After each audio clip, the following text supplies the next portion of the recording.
جس طرح حدیث پاک میں یہ فرمایا گیا نا کہ تم اتنی دیر تک مومن نہیں ہو سکتے جب تک ہر چیز سے بڑھ کر، ہر شخص سے بڑھ کر نبی پاک علیہ السلام سے پیار نہ کرو، اسی طرح قرآن مجید نے فرمایا کہ فلا و ربک، اے محبوب ہمیں آپ کے رب کی قسم، اے محبوب آپ کے رب کی قسم، لا یؤمنون حتی یحکموک فیما شجر بینہم، یہ اس وقت تک مومن نہیں ہو سکتے جب تک اپنے ہر معاملے میں آپ کو حاکم تسلیم نہ کر لیں، یا آپ کو حاکم تسلیم کر لیں، ہر بات میں آپ کا حکم ماننے لگیں تو آپ کا رب پھر ان کو مومن مانے گا۔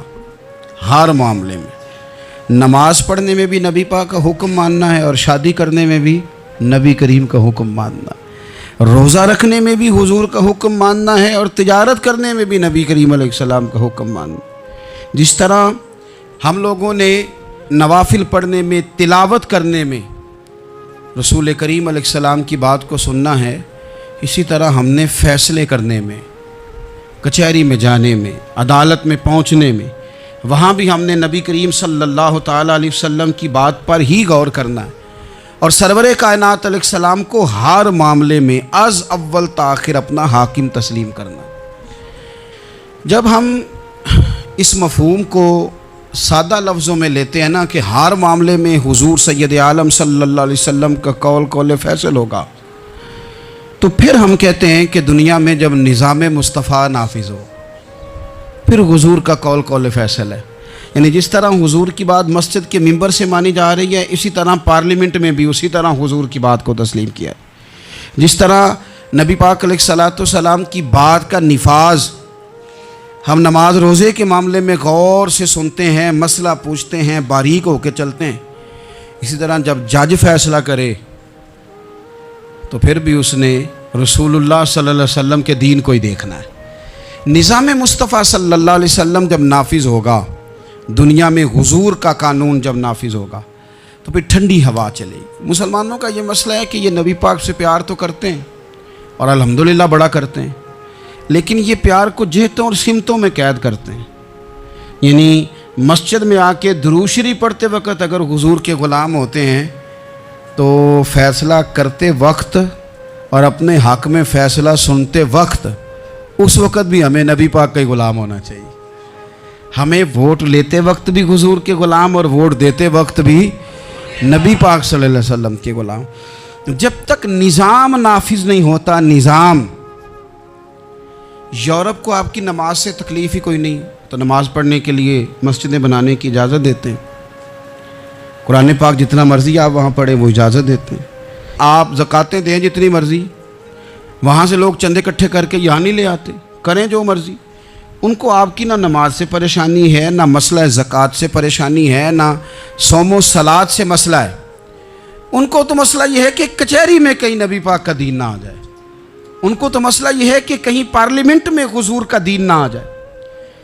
دو قومی نظریے کیا ہیں اور نظریہ پاکستان کیا ہے جس کی بنیاد پر پاکستان بنا؟ بڑے ٹھنڈے دل سے میری بات کو سمجھیے گا۔ پاکستان اگر اچھی سڑکوں کے لیے، ترقی کرنے کے لیے بنا تھا تو یہ ترقی ہندوستان میں رہ کے بھی ہو سکتی تھی۔ انڈیا والے کہتے ہیں کہ ہم نے ترقی نہیں کرنی، کچی سڑکوں پہ چلنا ہے، ہم نے ٹیکنالوجی نہیں بنی، یہ کام وہاں بھی ہو سکتا تھا۔ اگر آپ یہ کہیں کہ پاکستان جمہوریت کی مضبوطی کے لیے بنایا تھا کہ ڈکٹیٹر کوئی نہیں آئے گا، صرف جمہوری قوتیں کام کریں گی، تو جمہوریت میں تو انڈیا بظاہر آگے نکل گیا ہے، ان کی جمہوریت تو زیادہ اچھی نظر آتی ہے، کبھی ڈکٹیٹر نہیں آیا۔ آپ نے پاکستان کیوں بنایا؟ اگر آپ نے یہی کام کرنے تھے، فحاشی اور یانی اور جو مرضی جس کے من میں آئے کرے، اور کوئی فرق نہ ہو یہاں کے اور وہاں کے کلچر میں، رشوت خوری، بھتہ خوری اور ناجائز فروشی، سارے کام اگر ہونے تھے تو یہ کام وہاں بھی ہوتے ہیں۔ پاکستان کیوں بنا؟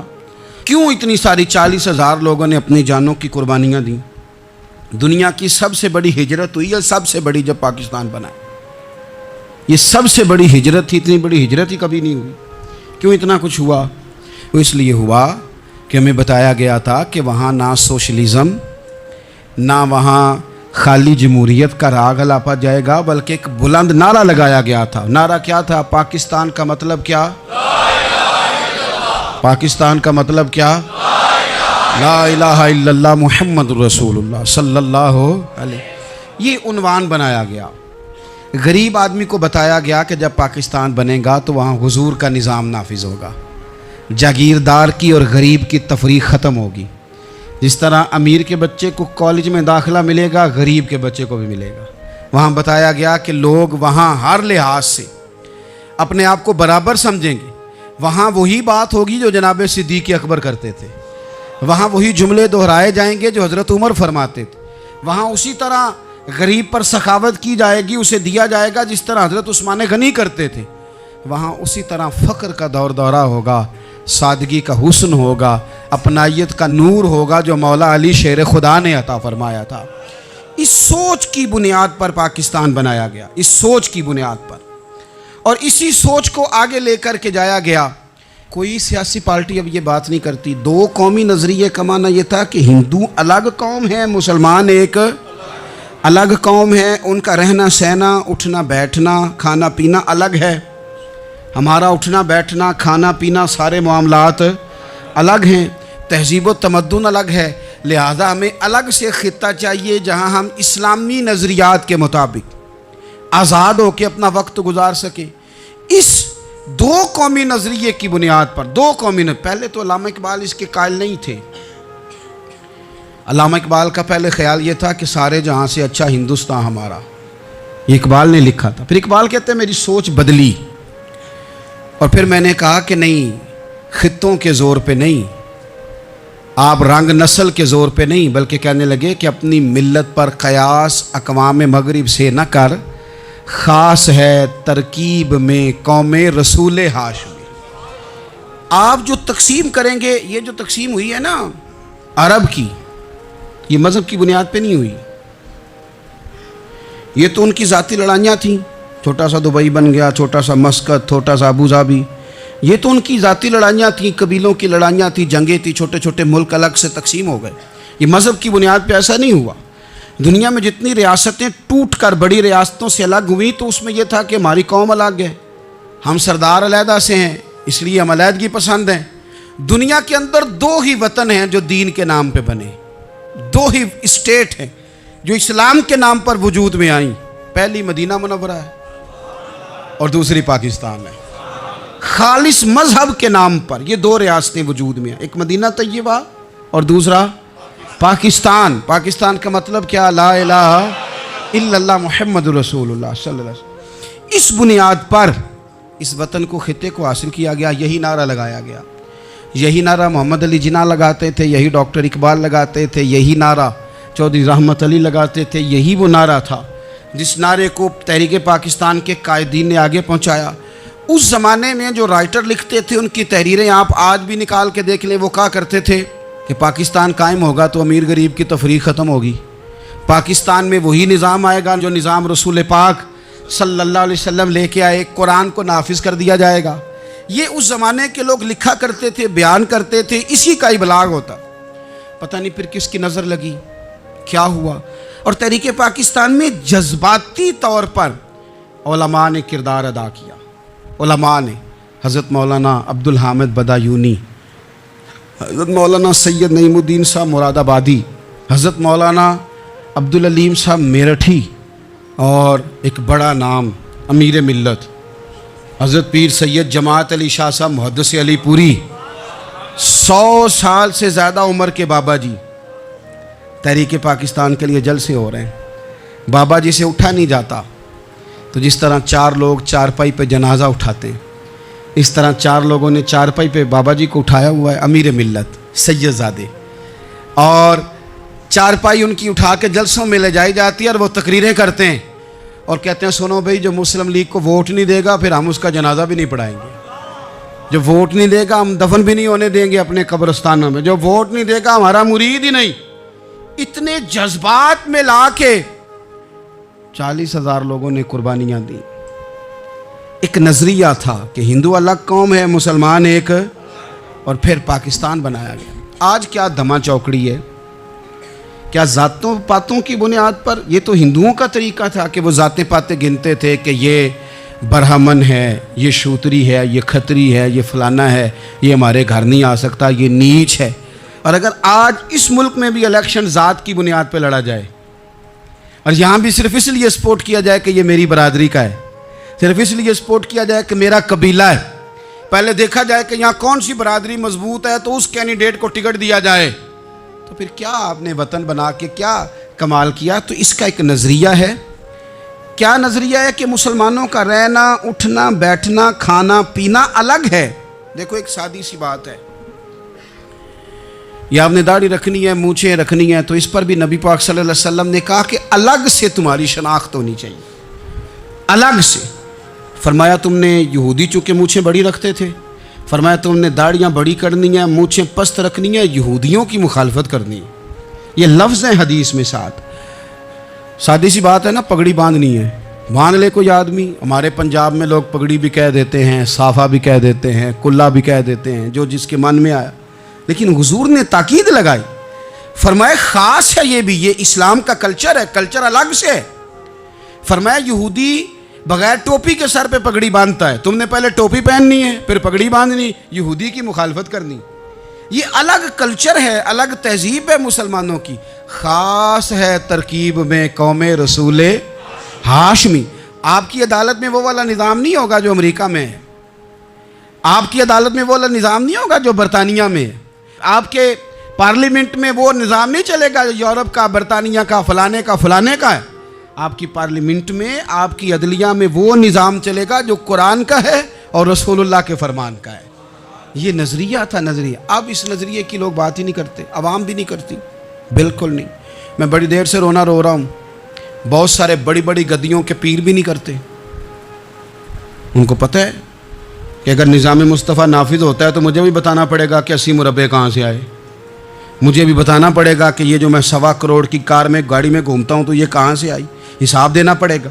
اور پھر جب پاکستان بن گیا، قربانیوں کے بعد بنا، آپ نے ناراض نہیں ہونا، میرا مہاجر فیملی سے تعلق ہے.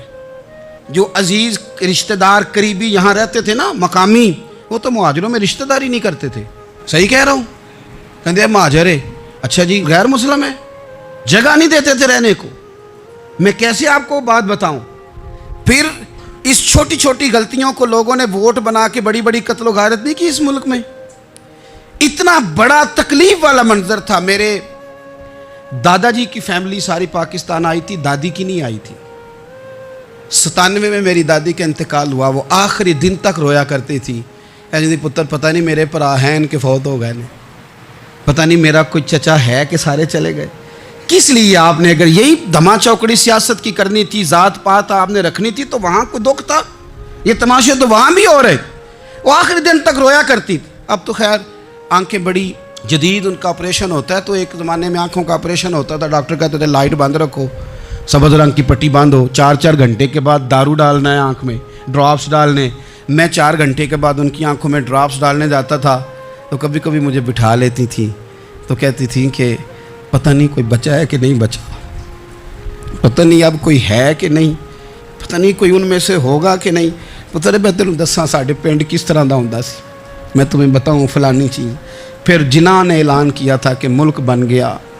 کہتی تھی ہم نے بڑا کہا اپنے رشتہ داروں سے کہ چلیں، پر وہ کہتے تھے یہ تو تھوڑے دنوں کی بات ہے، سب نے واپس آ جانا ہے. میں نے 2 دفعہ یہ ماحول دیکھا ہے، اٹاری اسٹیشن پہ، واگا بارڈر پہ، ایئرپورٹوں پہ. ایک بھائی ادھر ہے ایک ادھر ہے، اس طرح تڑپ کے روتے ہیں جب لوگ انڈیا پاکستان آتے جاتے ہیں. کیوں آپ نے یہ سارا کچھ کیا؟ صرف ایک نعرہ تھا کہ پاکستان کا مطلب کیا؟ لا الہ الا اللہ محمد الرسول اللہ. صرف ایک نعرہ تھا کہ یہاں ہم حضور کا دین لے کے آئیں گے. وہ دین تم لائے نہیں، انہی نوابوں، وڈیروں، چودھریوں کے ذمے تم نے کام لگا دیا. اپنے ملک میں حضور کے نظام کے لیے جد و جہد کریں.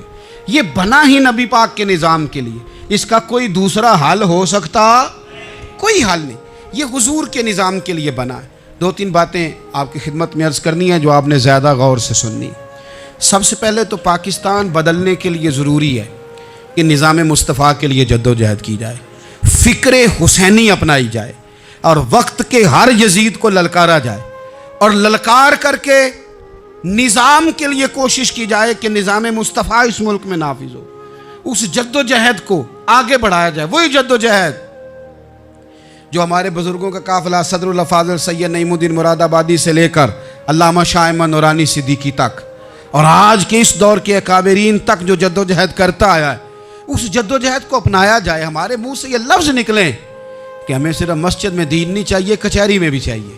دیکھیں نا، کچہری میں دین نافذ ہو تو کس طرح ہوتا ہے۔ تراویح بڑی سونی حضرت ابی بن کعب پڑھایا کرتے تھے، قرآن بڑا سونا پڑھتے، تو حضرت عمر نے کہا یہ تراویحیں پڑھائیں گے۔ اب چونکہ قرآن اچھا پڑھتے تھے، اچھا سمجھتے تھے، تو حضرت عمر نے فرمایا چونکہ قرآن اچھا پڑھتے ہیں لہذا چیف جسٹس بھی انہی کو بنانا ہے، جن کو سمجھ ہو قرآن کیا کہتا ہے فلاں چیز کے بارے۔ تو قاضی القضاء جج بھی حضرت ابی بن کعب کو بنایا۔ حضرت عمر پر ایک بندے نے مقدمہ کر دیا، حضرت عمر نے انہیں قاضی بنایا ہے، مقدمہ کر دیا۔ جناب عمر پیش ہوئے عدالت میں، پہلے تو وہ اٹھ کے کھڑے ہو گئے، پھر اس کے بعد مدعی نے جناب عمر سے کہا کہ آپ گواہ دیں۔ حضرت عمر کے پاس گواہ نہیں تھے تو اس نے کہا ٹھیک ہے پھر آپ قسم دیں۔ حضرت ابی بن کعب رضی اللہ تعالیٰ عنہ فرمانے لگے آپ کو امیر المومنین کے ساتھ یہ رویہ اختیار نہیں کرنا چاہیے، آپ امیر المومنین سے قسم کا مطالبہ کر رہے ہیں، آپ کو پتہ نہیں کہ یہ وہ ہستی ہے جن کی رسول پاک علیہ الصلوۃ والسلام نے گواہیاں دی ہیں کہ بڑے کام کے آدمی ہیں، ان کی فضیلتیں حضور نے بیان فرمائی ہیں، آپ امیر المومنین سے۔ حضرت عمر نے جناب ابی بن کعب کی طرف دیکھا، حمایت تو حضرت عمر کی کر رہے تھے نا، لیکن یہ نظام مصطفیٰ ہے، یہ حضور کا دین ہے۔ حضرت عمر فرمانے لگے آپ اس مقدمے کا فیصلہ کر لیں، بعد میں آپ کو معزول کر دیا جائے گا۔ یہ آپ نے کیا کہا کہ امیر المومنین سے مطالبہ نہ کریں؟ فرمایا میں جتنا مرضی بھی معزز ہوں تو نبی پاک کی قاعدے کے اندر نہ، جو قانون حضور نے دیے میں اس کے اندر ہوں، کسی کا اعزاز اسے قانون سے باہر لے کر نہیں جاتا، میں قانون میں ہوں اور نظام مصطفیٰ کی سائے کے نیچے ہوں۔ سب سے پہلے تو نظام مصطفیٰ کا مطالبہ کریں۔ دوسرا میں آپ کو ایک بات عرض کروں، ایک ہوتا ہے گھر، ایک ہوتا ہے قبرستان، ایک ہوتا ہے گھر، ایک ہوتا ہے ڈیرا، ان دونوں میں فرق ہے۔ ہمارے حکمرانوں اور سیاستدانوں کے لیے پاکستان یہاں تو قبرستان ہے، یہاں ڈیرا ہے۔ اگر کوئی مر جائے تو یہاں لا کے دفن کر دیتے ہیں تاکہ پتہ چلے ہم یہاں کے باسی ہیں۔ یہاں ڈیرا آپ کو پتہ ہے نا، پنجابی میں ڈیرا سمجھتے ہیں، فارم ہاؤس، بیٹھک، سمجھ میں آتا ہے نا مسئلہ۔ ڈیرے پہ نا لوگ مکان نہیں بناتے تھے، اچھا باورچی خانہ نہیں بناتے تھے، کیونکہ ڈیرے پہ سیاست کرنی ہوتی ہے، کوئی دو چار بندے آئے بیٹھے چائے شائے پی چلے گئے۔ رہائش جہاں ہوتی ہے وہاں سونے کے لیے، بیٹھنے کے لیے، آرام کرنے کے لیے، کچن، باورچی خانہ، کھانے پینے کے لیے، وہاں اپنے گھر والوں کے لیے بندہ بندوبست کرتا ہے۔ پاکستان کو تو ڈیرا بنایا ہوا ہے، یہاں تو یہ آتے ہیں ڈیرے داری کرنے کے لیے۔ سیاست کی 4 دن، لوگوں کو قائل کیا، الیکشن لڑا، جیت گئے تو رہ گئے، ہار گئے تو چلے گئے، اور جب جیتنے کے بعد بھی حکمران رہے تو رہے، نہ رہے تو چلے گئے۔ یہ تو ڈیرا ہے، لیکن ڈیرے میں زیادہ نقصان چودھری کا نہیں ہوتا کہ وہ چودھری بنا ہوا ہے، زیادہ ظالم وہ ہوتا ہے جو اپنے آپ کو کم ہی سمجھتا ہے، وہ نقصان کرتا ہے چودھری کا بھی، چودھری کے بچوں کا بھی، وہ اسے تکبر میں مبتلا کرتا ہے، وہ اس کو کہتا ہے کہ تو بادشاہ سلامت، وہ اس کا دماغ خراب کرتا ہے۔ اس لیے شیخ سعدی کہتے تھے بہت سارے لوگوں کو ان کے مشیر تباہ کر دیتے ہیں کہ تو بلے بلے۔ تو پاکستان ان لوگوں کے لیے یا ڈیرا ہے یا قبرستان ہے، گھر تو میرا اور آپ کا ہے، لہذا ہم نے اسے گھر سمجھنا ہے، صرف اپنے گھر کو نہیں۔ ہماری گلی بھی ہمارا گھر ہے، ہماری سڑک بھی ہمارا گھر ہے، ہمارے پارک ہمارا گھر ہیں، پبلک پراپرٹی ساری ہماری ہیں۔ ہم نے حکمرانوں کا صرف انتظار نہیں کرنا، ہم نے ریپر دیکھ کے پھینکنا ہے کہ گھر ہمارا ہے، ہم نے سڑک پہ کچرا دیکھ کے پھینکنا ہے کہ گھر ہمارا ہے، ہم نے اس کے ذروں سے، اس وطن کی مٹی سے پیار کرنا ہے۔ اور یہ آپ چھوڑ دیں کہ سندھ میں فلانے کی حکومت ہے اور خیبر پختونخوا میں فلانے کی حکومت ہے، پنجاب فلانے کا ہے اور بلوچستان فلانے کا ہے، یہ باتیں آپ چھوڑ دیں۔ خیبر پختونخوا بھی درویشوں کا ہے، حضرت بابا عبدالرحمن کا ہے، پیر عثمان کی شریف کا ہے خیبر پختونخوا، سندھ حضرت عبداللہ شاہ غازی کا ہے، اور پنجاب بابا فرید کا ہے اور داتا علی اجمیری کا ہے۔ تو میرے عزیز، سب سے پہلے تو نظام مصطفیٰ کا مطالبہ کریں، پھر اس کی صفائی میں، ستھرائی میں، تعمیر میں، ترقی میں اپنا کردار ادا کریں۔ تیسری بات یہ کہ لوگوں کو یہ بات سمجھائیں ایک دوسرے کو کہ بہت زیادہ خود غرض نہ بنیں، فقط اپنے گھر کی فکر چھوڑ دیں۔ یہ ملتوں کا طریقہ نہیں، قومیں اس طرح نہیں بنتی۔ فقط اپنے گھر کی فکر کرنا، ایسی ہوا چلی ہے کہ ہر شخص سوچتا ہے تمام شہر جلے بس ایک میرا گھر نہ جلے۔ یہ فکر چھوڑ دیں. دیکھیں نا, ہمیں بتایا گیا, نبی کریم صلی اللہ تعالیٰ علیہ وسلم کے فرمان نے بتایا کہ 40 گھر آگے, 40 گھر پیچھے, 40 گھر دائیں, 40 گھر بائیں, یہ تیرے پڑوسی ہیں. اور سخاوت تو کہاں سے شروع کر؟ حضور نے جناب ابو ذر غفاری سے فرمایا تھا کچھ نہ ہو سکے تو شوربہ ہی زیادہ پکا لیا کر, اسی سے پڑوسیوں کا بھلا کر. اپنے ارد گرد تھوڑا دیکھیں ہم کس کے کتنے کام آ سکتے ہیں, اور اگر کسی کے گھر میں کوئی پریشانی ہو تو اسے ختم کرنے کی کوشش کریں. اگر ہمارے دائیں بائیں کوئی آدمی کسی غلط چیز میں ملوث ہو تو دور کرنے کی کوشش کریں. کیوں بھلا؟ اس لیے کہ پڑوسی کے گھر کی آگ صرف اس لیے نہیں بجھانی چاہیے کہ اس کا گھر نہ جل جائے. پڑوسی کی آگ اس لیے بھی بجھا دینی چاہیے کہ اگر اس کے گھر سے آگ نہ بجھائی تو وہ ہمارے گھر بھی آ جائے گی. اگر ساتھ والے کے گھر کی آگ نہ بجھائی جائے تو وہ ہمارے گھر بھی آ جائے گی. اس لیے اس وطن میں جتنے گھر ہیں وہ سارے اپنے. ایک آخری بات آپ حضرات کی خدمت میں بڑی درد مندانہ میں نے عرض کر دی, درد مندانہ. اگر سیاستدان امیر کبیر ہمارا بھلا نہیں کرتے تو چلو ہم ہی ایک دوسرے کا بھلا کرنا شروع کر دیں, تھوڑا تھوڑا نفع کرنا شروع کر دیں. حضور علیہ السلام نے فرمایا لوگوں میں بہتر وہ ہے جو لوگوں کے لیے نفع مند ہو. اگر بہت زیادہ اونچے درجے کا افسر اگر ہمیں لگتا ہے اللہ ماشاءاللہ کہ وہ کرپٹ ہے, تو جہاں جہاں ہم بیٹھے ہوئے ہیں جس جگہ پہ, ان جگہوں پہ ہی ہم ایک دوسرے کا بھلا کرنے لگ جائیں. چلو مہربانی کرے ریڑھی والا یہ سوچ لے کہ میں نے وہ پھل نہیں لے کے جانا جو لوگوں کو بیمار کر دے گا. چلے سبزی والا یہ سوچ لے کہ یہ والی سبزی اب اتنی تباہ کن ہو گئی ہے کہ بیمار کرے یہ کام. چلو میڈیکل سٹور والا ہی مہربانی کرے کہ میں نے دوائیں صرف وہ لے کے آنی ہیں جو فائدہ مند ہے, جو دوائیں ایکسپائر ہو گئی ہیں جن میں کوئی مسئلہ بن گیا ہے وہ میں نے کام نہیں کرنا. اور چلو کریانے والا ہی مہربانی کر دے, وہ بیسن ہی صحیح لے آئے یار, وہ والا نہ بیچے جو لوگوں کے لیے نقصان کا باعث, وہ بوتلیں اصلی بیچے نقلی نہ بیچے, کیونکہ وطن ہمارا ہے. آپ یقین کریں کہ میں اوپر کی بات نہیں کرتا, نیچے تک حال اتنا خراب ہے کہ آگے آگے جو پھل دکھانے کو لگائے ہیں وہ اور ہیں, اور ان کے پیچھے جو پڑے ہیں وہ اور ہیں. اتنا عجیب منظر, اتنی عجیب.